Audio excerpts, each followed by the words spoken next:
तो आइए आज हम लोग वर्ग 9 की पाठ्य पुस्तक पीयूषम से पहले पाठ का अध्ययन करेंगे, जिसका शीर्षक है इस स्तुति यानी ईश्वर की प्रार्थना। दिया है उपनिषदः भगवत गीता चेत जीवनस्य अभ्युदय विकसिता अमूल्या ग्रंथा। उपनिषदः उपनिषद भगवत गीता च एति और भगवत गीता जीवनस्य अभ्युदय जीवन के अभ्युदय के लिए विकसित के लिए अमूल्य ग्रंथ है। उपनिषदः अनेकेषां ऋणानां विचाराणां प्रकटयन्ति। उपनिषद जो है अनेक ऋणों का विचारों को प्रकट करता है। भगवत गीता तो केवलस्य जोगेश्वरस्य कृष्णस्य। भगवत गीता में तो केवल जोगेश्वर कृष्ण उभयत्रापि परमात्मना सर्वशक्ति संपन्ना दर्शिता। ये दोनों जगह परमात्मन सर्वशक्ति के रूप में दिखाई पड़ते हैं। अपि न अस्मिन् पाठे इस पाठ में तस्य परमेश्वरस्य स्तुति वर्तते, उसी परमेश्वर की स्तुति दी गई है। तो यह प्रथम जो श्लोक है यह तैत्तिरीय उपनिषद से लिया गया है। यह लिखा है यतो वाचो निर्वर्तन्ते अप्राप्य मनसा सह आनंदम ब्रह्मणो विद्वान न बिभेति कुतश्चन। यानी यतो का मतलब होता है जहाँ, वाचो का अर्थ होता है वाणी, और निवर्तन्ते का अर्थ होता है लौट जाती है। अप्राप्य बिना पाए, मनसा का अर्थ होता है मन से, सह यानी साथ यानी मन के साथ। ब्रह्मणो यानी ब्रह्म परमेश्वर, विद्वान का मतलब होता है जानते हैं। न बिभेति नहीं, बिभेति माने डरते हैं, कुतश्चन यानी किसी से। इस श्लोक का अर्थ होगा कि जहाँ वाणी मन के साथ ब्रह्म को न पाकर लौट जाती है, अर्थात जिस ईश्वर को वाणी तथा मन से प्राप्त नहीं किया जा सकता है, उन्हें पाकर यानी उस ब्रह्म को पाकर के कोई भी व्यक्ति भयभीत नहीं होता है। आइए हम लोग दूसरे श्लोक का अध्ययन करेंगे। यह श्लोक बृहद अरण्यक से लिया गया है। दिया है अस्तो माँ सदगमय तमसो माँ ज्योतिर्गमय मृत्योर्मा अमृतम गमय। अस्तो का अर्थ होता है कुमार्ग यानी न सतो, माँ यानी नहीं या मत, सद अच्छा, गमय का अर्थ होता है ले चलो। तमसा का अर्थ होता है अंधकार या अज्ञान। माँ का अर्थ होता है नहीं। ज्योतिः का अर्थ होता है प्रकाश। गमय यानी ले चले। मृत्यु माँ यानी मृत्यु की ओर नहीं, यानी नाश की ओर नहीं। अमृतम गमय अमृत की ओर ले चले। यानी इस श्लोक में कहा गया है कि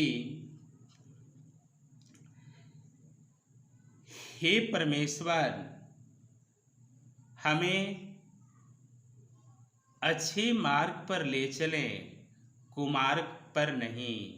हमें प्रकाश की ओर ले चलें, अंधकार की ओर नहीं। हमें मृत्यु की ओर न ले चलें, बल्कि हमें अमृता की ओर ले चलें। यानी ईश्वर से प्रार्थना करते हुए इसमें कहा गया है कि हमें जो है कुमार्ग पे नहीं सतमार्ग पर ले चलना है और अंधकार में नहीं प्रकाश में ले चलना है। हमें मृत्यु नहीं मिलनी चाहिए बल्कि हमें अमरता प्राप्त होनी चाहिए। तो आइए हम लोग अगला श्लोक देखेंगे। अगले श्लोक में दिया है, यह श्वेताश्वर से लिया गया है, दिया है एको देवः सर्वभूतेषु गुडः सर्वव्यापी सर्वभूतांतरात्मा कर्माध्यक्षः सर्वभूतादिवासः साक्षी चेता केवलो निर्गुणश्च एको यानी एक, देवः देव या ईश्वर, सर्वभूतेषु सर्वभूतेषु का अर्थ होता है सभी जीवों में। गुढ़ है, गुढ़ा का अर्थ होता है छुपा हुआ। सर्वव्यापी यानी सब में व्याप्त, सर्वभूतांतरात्मा यानी सभी प्राणियों के भीतर रहने वाला चाहे स्थित, कर्माध्यक्षः यानी कर्म पर नियंत्रण करने वाला, सर्वभूताधिवासः सभी जीवों के अंदर निवास करने वाला, साक्षी चेता यानी चेतना रूप में साक्षी, केवलो यानी केवल, निर्गुणश्च और निर्गुण के रूप में। यानी इस श्लोक का अर्थ ये हुआ कि एक ईश्वर ही सभी प्राणियों में छुपा हुआ है। वह ईश्वर सर्वत्र व्याप्त सारे प्राणियों के हृदय में निवास करने वाले हैं और कर्मों का नियंत्रण करने वाले हैं। सभी वस्तुओं में रहने वाले निर्गुण रूप से चैतन्य रूप साक्षी सिर्फ वही है, यानी केवल परमात्मा ही है।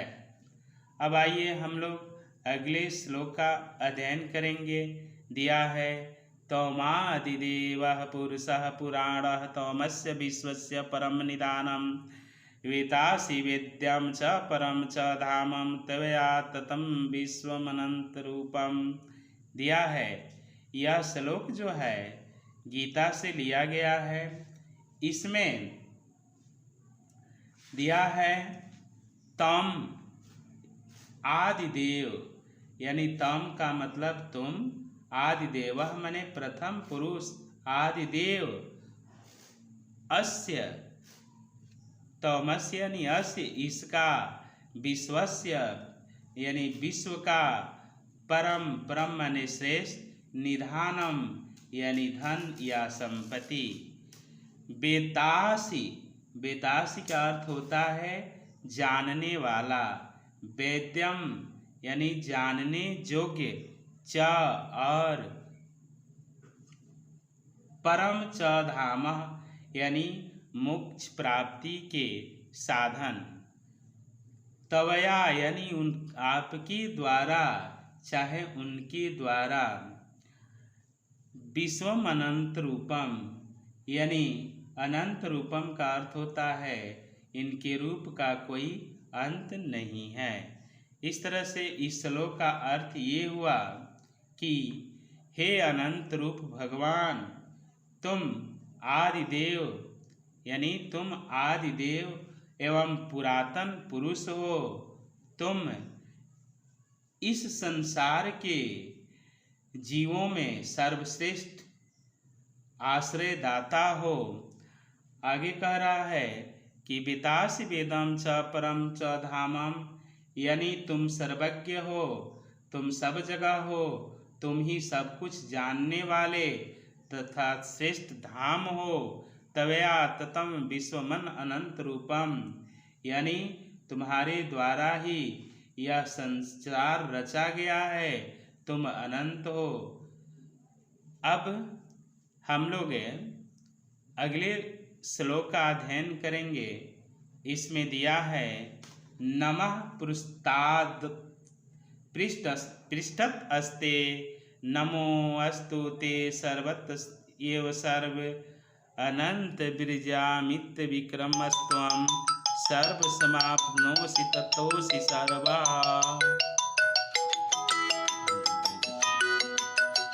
कह रहा है नमः यानी नमस्कार, नमः का अर्थ हो जाएगा नमस्कार। पुरस्तात यानी आगे से, आगे से अथ और पृष्ठतः पीछे से, अस्तु होवे नमः मने नमस्कार हो चुका है, ते वे सर्वत सर्वतः का मतलब होता है सब और, एवं सर्व मने सब आगे दिया है। अनंत वीरजम यानी अनंत सामर्थ्य वाले, अमितम यानी नहीं मिटने वाले,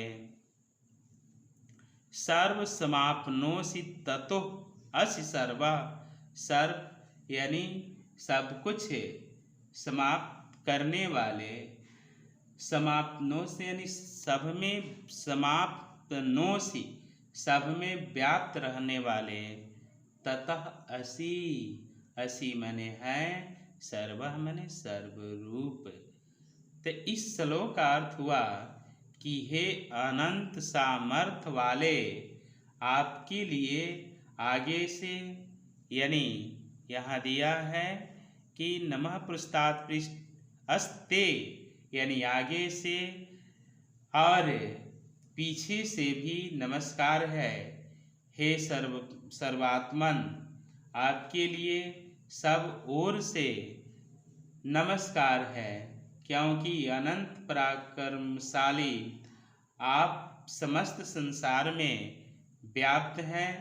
इससे आप ही का स्वरूप चारों तरफ दिखाई पड़ता है। तो आइए, हमने अभी इस पाठ का अध्ययन कर लिया। अगर आपको वीडियो अच्छी लगे तो इसे लाइक ज़रूर करेंगे, शेयर ज़रूर करेंगे और सब्सक्राइब करना नहीं भूलेंगे। आइए अब हम इसके आगे प्रश्नोत्तर को देखेंगे। तो आइए हम लोग अभ्यास में मौखिक देखेंगे। लिखा है एकेन पदेन उत्तरम वदत, यानी एक पद में उत्तर बोलना है। क में दिया है ईश्वरात काह निर्वर्तन्ते, यानी इसमें लिखिएगा, इसका उत्तर हो जाएगा वाचा। केन सह ताह निवर्तन्ते, यानी इसका अर्थ हो जाएगा कि वह किसके साथ लौटते हैं। तो लिखिएगा इसका अर्थ एक पद में मनसा। ब्रह्मणः किम स्वरूपम आनंदम कह न विभेति, इसका उत्तर हो जाएगा विद्वान। तमसः कुत्र गंतुम इच्छति, यानी ज्योति है।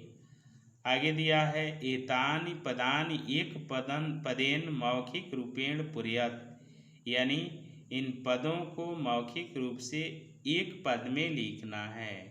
यतो वाचो यानी निर्वर्तन्ते, आनंद ब्रह्मणो यानी विद्वान, सर्वभूतेषु गूढ़ः केवलो निर्गुणस्य तमस्य विश्वस्य परम निधानम, यानी इसमें इसको मौखिक रूप से पढ़ना है। प्रश्न 3 में दिया है एतेषां पदानाम अर्थ वदत, इन पदों का अर्थ बोलना है। जैसे विद्वान यानी जानने वाला, गूढ़ः छुपा हुआ, विभेद डरता है, कुतश्चन किसी से भी, तमम यानी फैला हुआ। आगे 4 नंबर में दिया है स्वस्मृत्या कांचित संस्कृत प्रार्थना श्रावयत, यानी अपने स्मरण से कोई संस्कृत में प्रार्थना सुनाएं। तो आइए अब हम लोग लिखित प्रश्न का अध्ययन करेंगे। इसमें दिया है संधि विच्छेदम कुरुत, यानी प्रश्न संख्या 1 में संधि विच्छेद करना है। कुतश्चन क में दिया है कुतश्चन यानी कुतः धन चन। ख में दिया है ज्योतिर्गमयः यानी ज्योतिः धन गमय।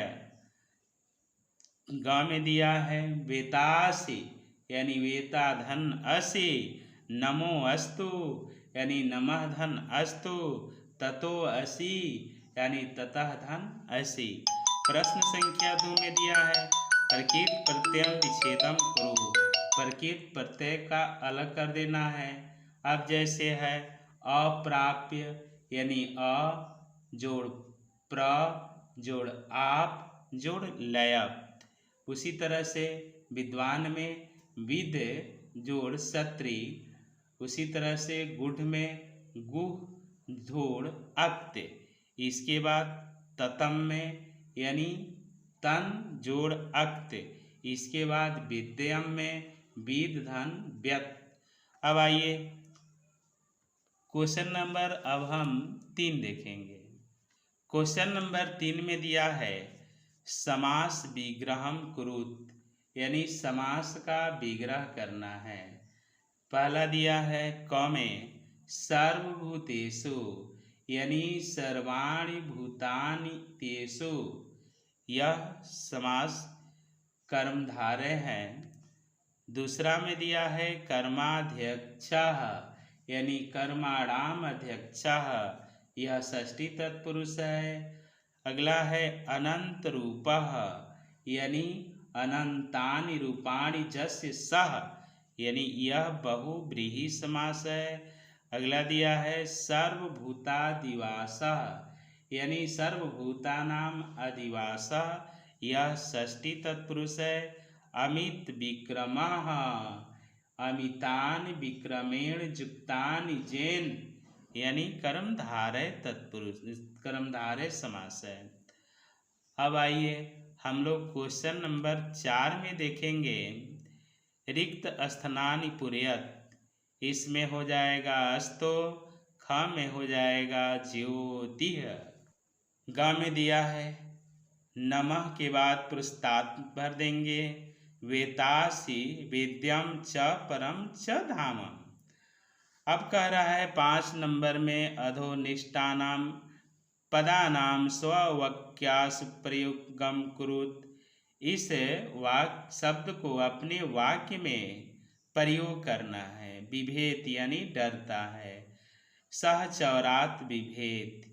निर्वर्तते निर्वर्तते से हमें क्या बनाना है वाक्य बनाना है। यतः वाचः अप्राप्य मनसा सह निर्वर्तते। इसके बाद दिया है वेता यानी रामः शास्त्रवेतः असि। सर्वतः सर्वतः से हम बना देंगे ग्रामम सर्वतः वृक्षाणि सन्ति। नमः यानी ईश्वराय नमः चाहे रामाय नमः। तो आइए हमने इस पाठ का प्रश्न उत्तर भी देख लिया। यदि आपको ये वीडियो अच्छी लगे तो लाइक ज़रूर कीजिएगा, शेयर ज़रूर कीजिएगा और सब्सक्राइब करना